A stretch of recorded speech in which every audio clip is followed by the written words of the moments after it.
Hello everyone and welcome back to Apple Gaming SE. It is the news and opinions for October 22nd through the 28th. As usual, we're going to start out with talking about new subs. I am at 33 subs. Last week when I did this, I was at 25 and now I'm at 33. That's 8 in a week. That's huge. It's massive growth for me because I had like 3 weeks there where I think I had 2 people subscribe to me. So that's awesome. Thank you so much, everybody. Unfortunately, the only person I know that I can shout out is 3D Time. So thank you, 3D Time. The reason is because, well, YouTube's not showing me who subscribed to me. So I don't know if that's settings, like a privacy setting on individual users' parts, or if YouTube is being, dumb, for lack of a better term. Anyway, it is what it is. So I just want to say thank you to everybody.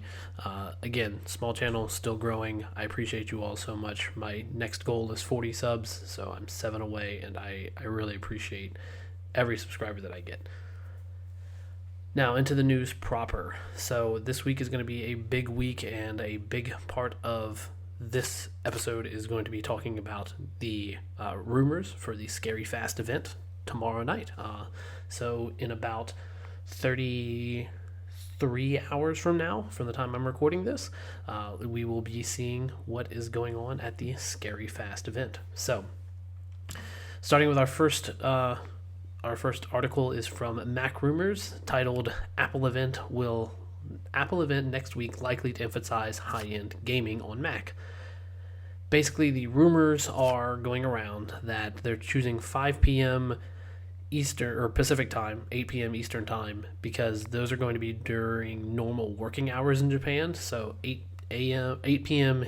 Eastern time right now is 8 a.m. In Japan. So they're probably going to have some partners from Capcom.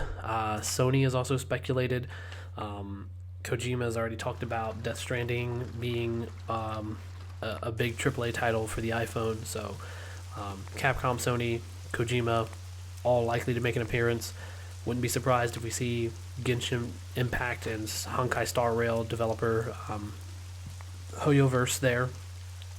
So it's gonna be an interesting night for sure. I think we're gonna see a lot in the gaming realm, and I think Apple is getting more and more serious about it, and probably more serious than I had given them credit for. I didn't think they would be going quite this fast and this hard on the gaming front. I did not think within a month of the iPhone 15 series being announced, we would be possibly getting a new event that focuses heavily on gaming. Probably not going to be something like an Xbox or a Sony announcement or Nintendo State of Play kind of deal, but it's going to be an Apple version of that. So interesting stuff to look forward to in the gaming department. Of course, we can't talk about gaming without talking about the hardware that powers the gaming, right? So everything coming at Apple's Scary Fast event: iMacs, MacBooks, M3, and more. This is according to Macworld. They propose that, well, kind of everything, right? So they're talking about M3 chips, they're talking about iMacs, 24-inch iMacs, they're talking about new MacBook Pros, obviously the M3 chips, but also possibly M3 Pro and M3 Max as well. So we'll see what happens there. I think it's pretty obvious. We're all expecting M3 series chips. The M2 chips, while they are certainly faster than the M1 series, are not scary fast. So I don't think we're going to see M2 chips in an iMac, for example. I know that got floated around a little bit. I don't think that that's likely.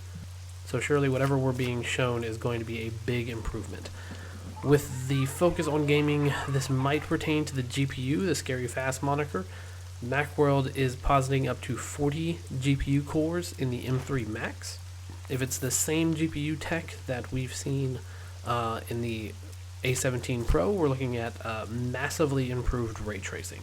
I don't think there was hardware ray tracing before, so we'll be looking at it's a massive improvement over nothing, yes, but so I could have worded that a little better, admittedly.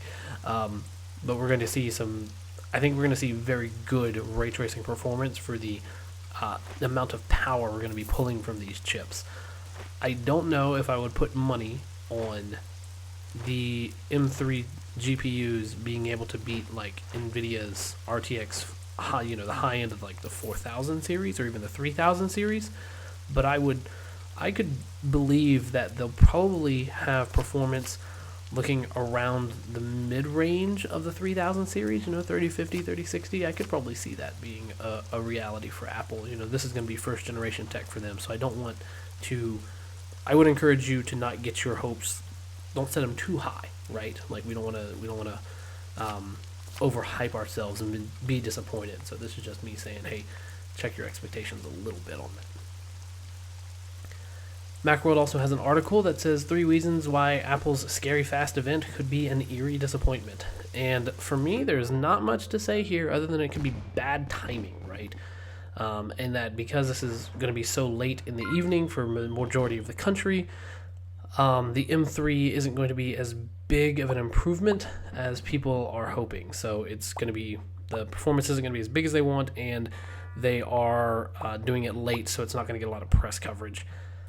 I think we'll see modest CPU performance gains, but the real improvements are going to be GPU side. Again, going back to the topic I just talked about, you're going to see huge ray tracing improvements, not necessarily top of the line, better than everybody else out there, but we're going to see better than we've ever seen in the Apple ecosystem, I should say. Moving away from the Apple event and talking a little bit about their competition, Qualcomm's latest CPU for PCs beats Apple's M1 and catches up with M2. This is coming from 9to5 Mac, and so the rumors are that Qualcomm has finally caught up to Apple, reaching as high as the M1 series and coming within striking distance of M2's multi-core performance. Now keep in mind, Qualcomm is doing this with 8 performance cores. That's right, you have double the number of performance cores as the M1 SoC. So regardless of the cores and how close the performance gets on these things, I think Apple will always maintain an edge here simply because Apple codes its software and firmware for its hardware. The thing that gives Apple its greatest advantage, not in benchmark scores but in the actual everyday user experience, is dedicated hardware for dedicated tasking. These components are sometimes called accelerators, such as an AI or neural accelerator. You may hear them referred to as an NPU, a neural processing unit, and Apple will always have the advantage here because they basically have one standard and they program that standard for their hardware. If you're looking at something like Qualcomm, and I'm not saying by any stretch, and just be very clear on this, I am not saying that Qualcomm is making a bad or a sucky SoC. Not at all. What I am trying to express is to keep your expectations in check. Don't let one performance test of a chip that's not even released in a product yet hype you up too much. Qualcomm has made a generalized SoC that many different operating systems and code bases can run on. So at some point, Linux is going to come and run on this system. I mean, Linux already runs on ARM, but there will be a version of Linux that's more optimized for this architecture. But this architecture is not made for any specific version of Linux, right? So this is what I'm trying to explain. That it can be generalized so that Red Hat and Ubuntu or Linux Mint or Debian or Arch or Manjaro, whatever, any of these things can be coded to run on that SoC, but that SoC is not made to run any of those specific operating systems, right? They're not made hand in hand, is what I'm saying. So now this makes Qualcomm versatile. It makes many different ARM SoC developers, manufacturers I should say, versatile, but they'll never have the performance squeezed out of them that Apple is going to be able to do with their own SoCs. That's all I'm trying to say. So performance is good. The user experience at the end of the day, I don't think this benchmark is going to be indicative in any way of the user experience at the end of the day, is all I'm trying to say. A little bit of concerning security news here. There is a new bug out, or a new exploit for Apple. It's called iLeakage. It is a new Safari exploit that impacts Apple iPhones and Macs with A and M series CPUs. You can read this whole article, and I encourage you to, even if you're not like super savvy on the security stuff. But this is one of those exploits that sounds scary, but requires specific hardware exploits to occur in a specific fashion. That's not saying it's not a problem, it surely is, but this is less likely to occur randomly like a phishing email. To me, this reads like an exploit that could be, well, it could be an exploit that could be exploited. It could happen to you if you were being specifically targeted, like what we call a spear phishing attack, right? So somebody wanted to target you specifically, so they're going to try to target your hardware and exploit your hardware with this particular vulnerability. That's all I'm trying to say. So I don't think this is going to be a widespread issue. Think of it more something like Pegasus, where it's going to be targeted at certain people as opposed to just a large net thrown out there to see who they can grab up. Next headline is called Carbon Neutral Apple Watch Claims Rejected as Bogus. Term will be banned in Europe. Again, coming from 9to5Mac. So the European Union has proposed that it will, in the future, make it illegal to claim that a product is carbon neutral when that claim relies on offsetting credits to balance out the actual greenhouse gas emissions involved in production.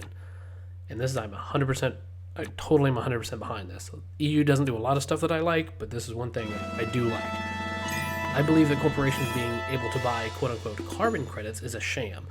Remember last week I suggested that Apple's $34 million donation to China's Rural Development Fund would probably go to lining bureaucrats' pockets instead of helping rural development? I think that's what carbon credits are in the West. It's a means to launder money into the coffers of politicians. If you and I were able to buy carbon credits, they'd be nothing more than a tax on us to just keep us a little more in line, right? Well, that's kind of how I see it. I just think it's universally bad. I think it's a way for corporations to buy influence, and I think it's a way for us, the little people, to be, like I said, just a little repressed. That's all. Anyway, back to the article. 9to5Mac is correct when they say one Apple offset is extremely temporary, and they're specifically referring to Apple's timber plantations. These timber plantations will eventually be turned into pulp for cardboard and other paper products, which have their own greenhouse gas concerns when they go and get manufactured. Now, I want to be very clear on this. I do not fall into the side of a climate change doomsdayer, right? I do believe there is damage being done to our environment, but I don't think our overall climate is especially fragile. That is not to say I don't think we should be doing better. But these top-down, feel-good marketing claims and these pedantic ideas about buying carbon credits or worrying about the carbon release of toilet paper manufacturing should not be the things that are headlining our lives. So, while I think it's good for the EU to remove this kind of carbon-neutral marketing terminology, I don't think that these should be terms that we're ever looking at and going, oh, I'm doing my part for the environment, because that's just not realistically true.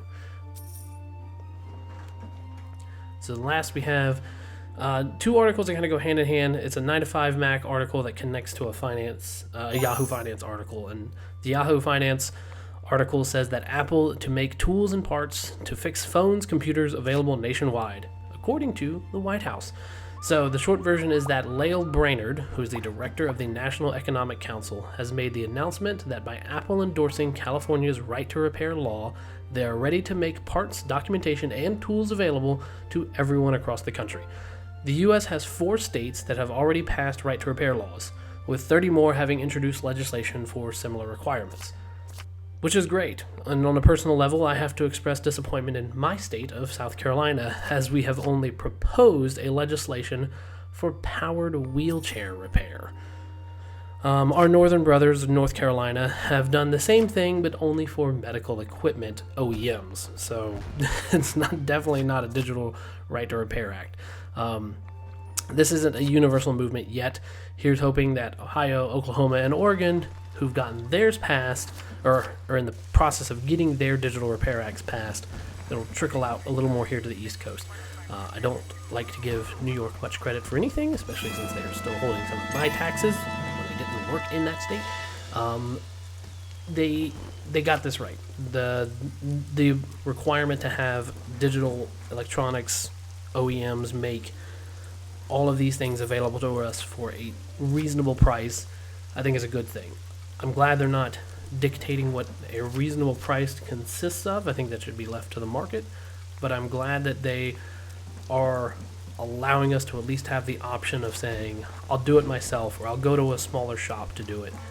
I'm not going to get bullied out by a mega corporation. So that's it for the news and opinions of this week. I hope you've enjoyed it. Comments, questions down below, they're always appreciated. Like and subscribe if you have not done so, and I look forward to seeing you in the next one. Take care now. Oh, and we will be, I will be in the Discord for, was it the M1 Gaming Discord? It's Mr. Mac Wright. It's his Discord server. But I'll definitely be in there during the live stream. Some Mac Stuff, the channel Some Mac Stuff, is going to be streaming on YouTube and Twitch and doing conversation with the viewers there. So we all get a chance to see and interact with each other as to the exciting things that, well, hopefully exciting things that Apple is going to announce tomorrow night. So don't be afraid to jump into the Discord and Twitch and YouTube streams there. I will not be live streaming it. I'll just be participating in the chat. Just be clear on that. So hope you all have yourselves a fantastic weekend. I look forward to talking about the news next Sunday. Take care now. Bye-bye.